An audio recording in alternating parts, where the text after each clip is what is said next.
Olá pessoal, bom dia, boa tarde, boa noite. Continuando então a parte sobre dobras e dobramentos nessa disciplina de Geologia Estrutural para Engenharia de Minas, vamos para a parte 2. Então, agora a gente vai ver algumas coisas de transporte de massa interiormente à dobra, internamente à dobra.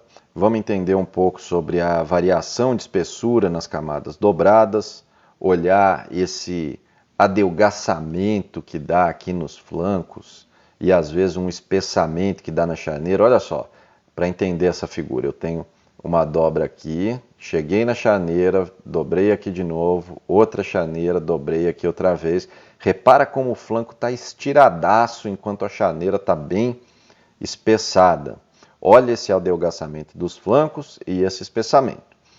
Isso tudo, como essa distribuição de massas dentro da dobra vai se comportar, vai depender do quão dúctil a rocha está. Quanto de massa eu consigo levar para um lado e para o outro vai depender do quão plástico a rocha está. Então isso vai estar relacionado primeiro ao que eu estou dobrando, as condições de pressão, de temperatura e a minha taxa de deformação.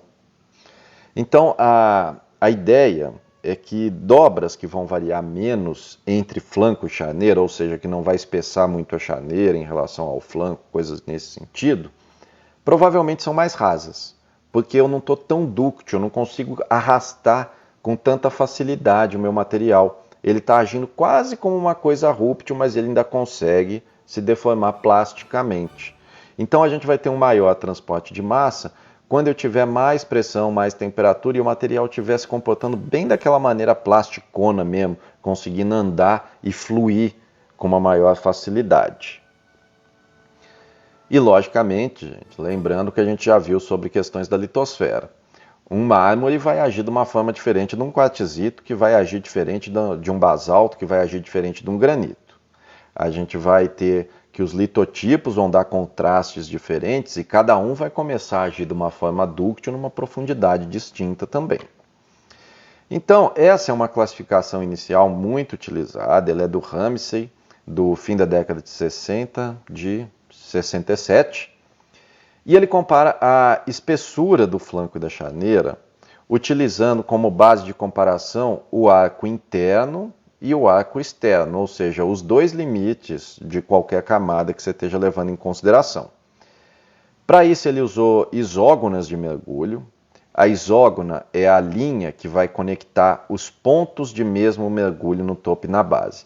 Então, por exemplo, aqui eu tenho um traço que está perpendicular aqui ao meu traço axial, e aí eu fiz uma linha de 60 graus aqui pegando na base. Eu vou pegar um paralelismo e achar onde eu tenho a segunda linha que está exatamente fazendo 60 graus com essa parte aqui, com esse traço perpendicular ao traço axial. Eu peguei o topo e a base, eu fiz a minha isógona, ou seja, minha iso mesmo do mesmo ângulo, né? Isógono. E aí aqui eu tenho a minha isógona e essas aqui são as variações das isógonas em relação ao arco interno e externo. Essa é a classificação clássica do Ramsay. Ele dividiu entre classe 1, classe 2 e classe 3. Na classe 1, as isógonas vão convergir para o arco interno. Repara que tem uma certa variação, mas elas convergem para o arco interno. A classe 2, que é uma das que mais ocorrem, as isógonas são paralelas a esse traço axial. Geralmente, nesse caso, a gente vai ter um espessamento de charneira. E a classe 3, as isógonas divergem aqui no arco. O mais comum disparado é a gente ter ou esse 1C ou o 2. O 3 também ocorre, que é o espessamento de charneira. Essa 1A aqui, onde a gente tem assim, quase que no espesso flanco, é muito raro. E a 1B ocorre razoavelmente assim, constante, mas para fazer a 1B, repara que a gente tem aqui uma distribuição um pouco mais uniforme, onde eu não vou ter um espessamento de charneira nem de flanco, precisa ser raso. Porque, lembra, quanto mais profundo eu estou, a tendência é eu espessar mais minha charneira, meu material conseguir fluir de uma forma mais fácil. Então aqui, já comecei aí com um exemplo da 1B, repara, aqui a gente vai ter uma dobra onde os flancos têm a mesma espessura da minha charneira, isso é constante, então já indica que é uma dobra rasa, que não teve muito fluxo de material de um lado para outro. Aqui a gente já tem a classe 2. Repara, olha só, olha a espessura do flanco, olha como é que chega a espessura na charneira. Olha a espessura aqui na minha charneira e a espessura no flanco. Então, as isógonas de mergulho aqui, se a gente for medir, provavelmente elas vão cair tudo paralelas umas às outras. Isso daí é o clássico do tipo 2. Só para entender, então, que a gente pode ter uma manutenção da espessura entre flanco e charneira, ou a gente pode ter um espessamento da charneira. É muito raro a gente adelgaçar a charneira, tá, gente? Sobre os mecanismos para formar dobra, a gente tem basicamente esses três aqui, que vai ser a flambagem, que é esse aqui, a flexura e o dobramento passivo. Na flambagem, os esforços são paralelos às camadas, e aí é o que a gente chama de dobramento ativo, é o mais comum que tem. A flexura, a gente tem o esforço perpendicular à camada, e no passivo, a gente tem as camadas com pouco contraste de competência. Então, a gente vai ter só alguns marcadores. Vou mostrar cada um deles. Esse daí é o ativo na flambagem. Na flambagem, a camada mais competente é encurtada, e o que a gente tem é que a matriz envolve. Isso é muito interessante. Repara que o pelito é menos competente. O que quer dizer que ele é menos competente? Quando eu começar a deformar, o que é muito competente vai ser difícil de deformar. O que é extremamente fácil, ou seja, menos competente, é fácil de deformar. Então, repara como eu tenho uma dobra maior aqui no mármore, e o meu pelitinho, ele está ocupando tudo quanto é espaço, ele está se deformando de qualquer jeito, ele não tem competência nenhuma, então a deformação ficou toda para ele, enquanto o mármore conseguiu formar umas dobras até razoavelmente harmônicas. Desculpe, isso daqui não é mármore não, gente, isso aqui, se não me engano, é um quartzito. Essa foto aqui, ela é do Fabrício, ela é de uma aula de geologia estrutural, já é um pouco mais aprofundada, eu vou deixar o link, quem quiser, fica à vontade para dar uma aprofundada a mais, as aulas dele são excelentes. Então aqui é sobre flambagem, eu tenho essa orientação aqui, então provavelmente meu esforço veio daqui e daqui. E repara que eu tenho o meu pelitinho aqui entrando, absorvendo a deformação de tudo quanto é jeito que ele consegue. Essa daqui já é uma dobra que ela é resultante já de mecanismos flexurais. Com o mecanismo flexural pode ser por intrusão de magma, neck de Boudin, ou então igual nesse caso aqui, que é uma rampa de cavalgamento. E aí nessa rampa de cavalgamento é muito comum, lembra da parte flanco curto, flanco longo? Isso daqui é um flanco longo, e aqui eu tenho o flanco curto, inclusive rompido. Aqui está a minha rampa de cavalgamento e a gente consegue até entender pela vergência que o movimento está nessa orientação aqui, ó, indo desse ponto aqui para esse ponto aqui. Ó, flanco longo, flanco curto, inclusive com uma inversão de camadas aqui nesse rompimento. E é muito comum, quando eu vou nesse flanco longo, eu começo a estirar ele e eu formo o que é chamado de Boudins. Aqui, ó, o Boudin, ele pode ser tanto dúctil quanto rúptil. Eu vou estirando demais o meu flanco normal, que é o flanco estendido, e aí eu começo a fazer essas quebras. O Boudin é tipo uma linguiçona, repara que ele fica diversas linguiçonas aqui nessa orientação. Então eu estou com minha dobra, eu fiz o dobramento, eu tenho aqui o meu flanco longo, o meu Boudin vai estar aqui. Quando eu vou puxando esse estiramento, ele vai quebrando nesses cilindros, nessas linguicinhas aqui. E isso daí é mais um tipo de deformação flexural. Repara como tem um esganamento aqui nessas quebras. O que eu estou vendo aqui, esse quadradinho aqui, o Boudin está entrando na tela aqui, ó. O que eu estou vendo é esse cortezinho aqui e o Boudin está entrando para a tela. E eu tenho um esganamento no que seria o neck do Boudin nos flancos estendidos das minhas dobras.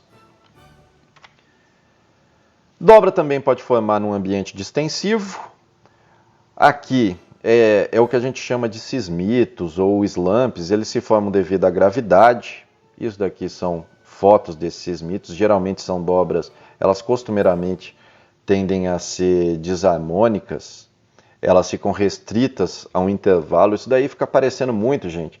Pega uma toalha de mesa toda dobrada, ela vai toda se deformando, vai ficando tudo desarmônico.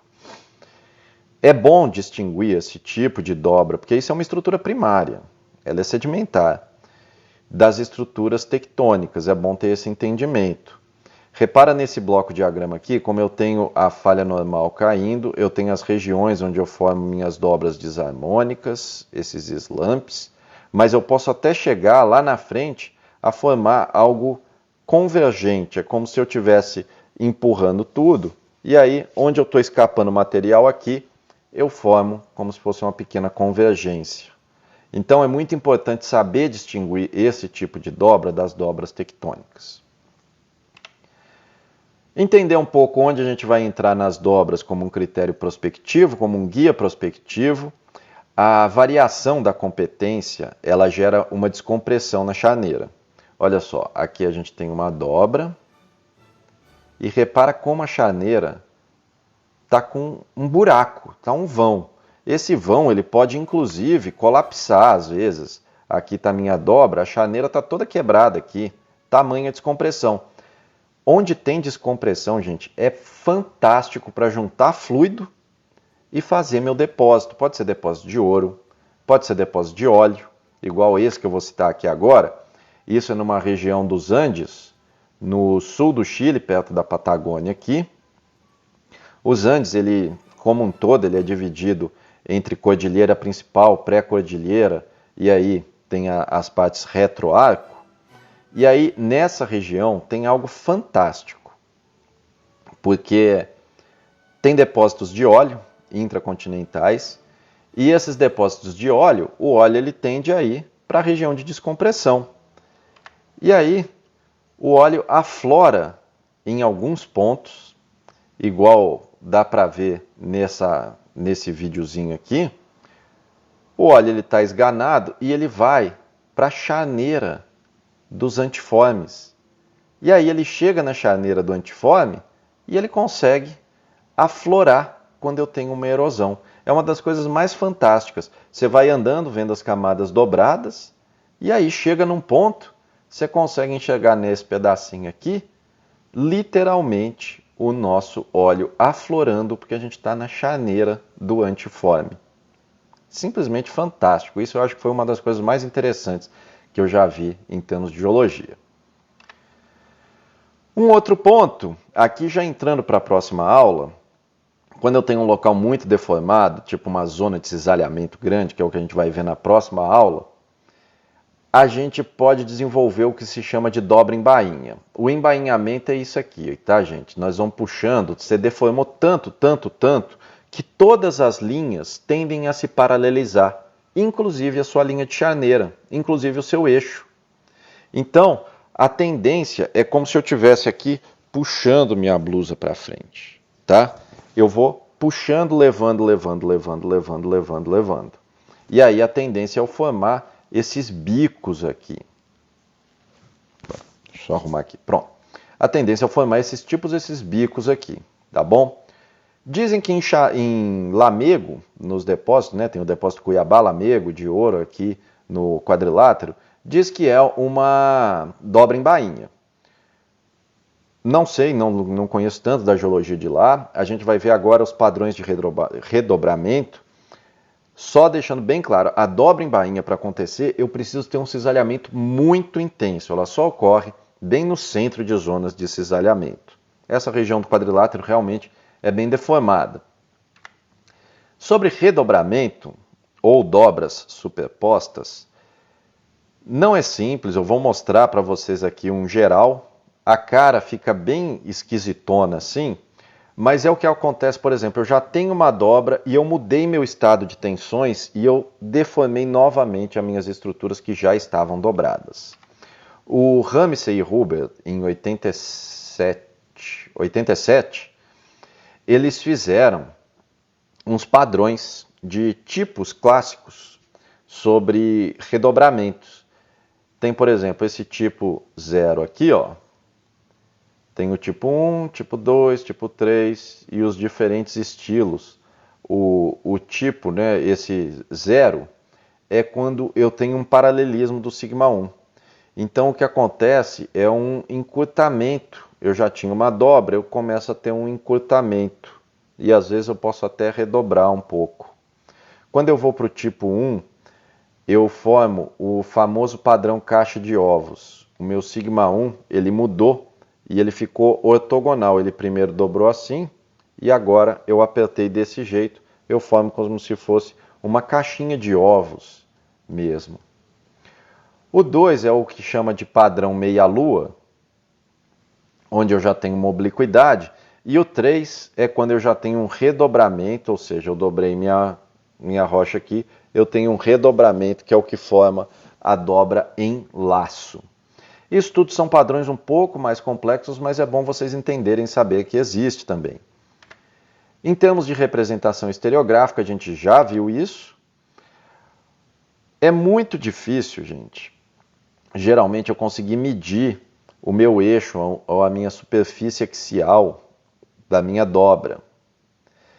Mas se eu tiver medidas suficientes, eu consigo formar o que é o padrão clássico de dobramento, que é o padrão de guirlanda. E aí, uma coisa muito boa, sempre eu medindo os flancos, eu consigo enxergar como minha dobra é. A gente fez diversos exercícios desse na primeira etapa do curso. O clássico que a gente viu é quando eu dava 2 flancos e a partir desses 2 flancos vocês achavam o eixo ou a linha de charneira, que é onde eles se cruzam.